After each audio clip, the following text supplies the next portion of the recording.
Tennis elbow एक ऐसी स्थिति है जिसमें आपको कोहनी के बाहरी हिस्से में दर्द महसूस होता है। कोई भी गतिविधि जिसमें आप कलाई व हाथ का उपयोग कर रहे हैं इस दर्द को बढ़ा देती है। टेनिस एल्बो कलाई की मांसपेशियों के अत्यधिक उपयोग की वजह से होता है। अधिक उपयोग करने से मांसपेशियों को हील होने का समय नहीं मिल पाता है, इसलिए आपको इसे ठीक करने के लिए आराम देना ज़रूरी है। इसके लिए आप कॉकअप स्प्रिंग का यूज़ कर सकते हैं, जिसमें आपकी कलाई एक पोजीशन में फिक्स हो जाती है और मांसपेशियों को आराम मिलता है। या फिर आप एल्बो स्ट्रैप का यूज़ कर सकते हैं, जो बहुत आसानी से मार्केट में अवेलेबल है। इसे आपको दर्द वाले स्थान के ठीक नीचे पहनना है और इसे आप दिन के समय पहने जब आप अपनी कलाई का ज़्यादा यूज़ करते हैं। इसके अलावा आपको ऐसी कोई गतिविधि नहीं करनी है जो कि आपके टेनिस एल्बो के दर्द को बढ़ाए, जैसे कि रैकेट गेम खेलना, घर के काम जिसमें आप कलाई का ज़्यादा यूज़ कर रहे हैं, हैंड टूल्स का यूज़ करना, भारी सामान उठाना आदि आपको अवॉइड करनी है।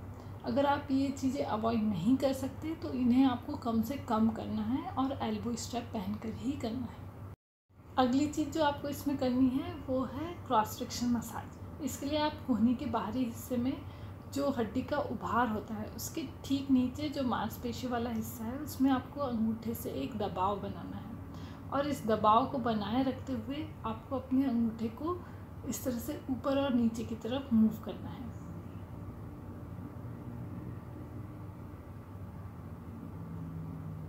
इसमें आप ध्यान रखें कि आप सिर्फ अपनी स्किन को इस तरह से मूव ना करें, बल्कि एक दबाव बनाते हुए एक छोटे से एरिया में ही अपने अंगूठे को इस तरह से ऊपर नीचे मूव करें। इसमें आप ध्यान रखें कि अगर कुछ सेकंड्स बाद आपका दर्द कम होता है तो आप इसे कंटिन्यू करिए, लेकिन अगर इससे आपका दर्द बढ़ता है तो आप इसे ना करें। अगला जो बहुत ही इम्पॉर्टेंट स्टेप है वो है ठंडी सिकाई। इसके लिए आप कोल्ड पैक का यूज़ कर सकते हैं या फिर एक बर्फ़ के क्यूब को पॉलीथीन में इस तरह से बांध लीजिए और उसे दर्द वाले स्थान पर लगातार गोल गोल घुमाते हुए ठंडी सिकाई करें। अगर आप बर्फ़ का यूज़ कर रहे हैं तो आप ध्यान रखें कि इसे स्किन में रखकर छोड़े ना, इसे लगातार घुमाते हुए सिकाई करें। टेनिस एल्बो में आपको अपनी कलाई की मांसपेशियों की स्ट्रेचिंग करनी है। जो सबसे पहले स्ट्रेचिंग है वो है एक्सटेंसिव स्ट्रेचिंग।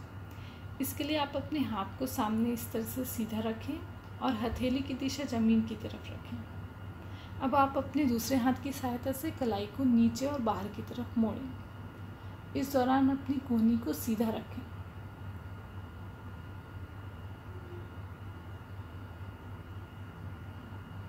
ऐसा करने से आपको अपने हाथ की इस एरिया में हल्का सा खिंचाव महसूस होगा।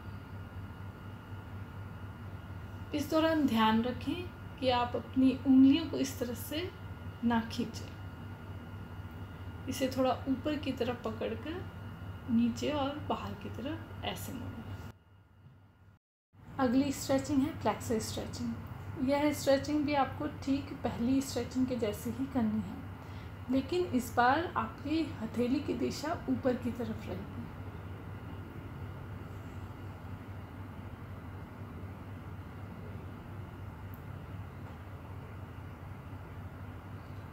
इस स्ट्रेचिंग में आपको इस हिस्से में मांसपेशियों में खिंचाव महसूस होगा। इस दौरान भी आप ध्यान रखें कि अपनी उंगलियों को इस तरह से ना खींचें, बल्कि ऊपर की तरफ पकड़कर इस तरह से मोड़ें।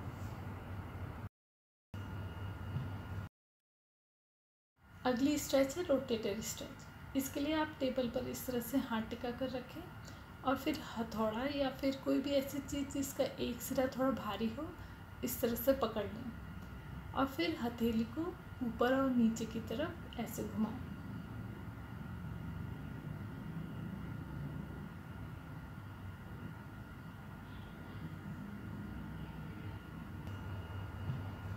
टेनिस एल्बो में आपको ये सारी चीज़ें तब तक करनी है जब तक कि आपका दर्द पूरी तरह से ठीक नहीं हो जाता। इसके पहले आपको कलाई के लिए कोई भी एक्सरसाइजेज शुरू नहीं करनी है।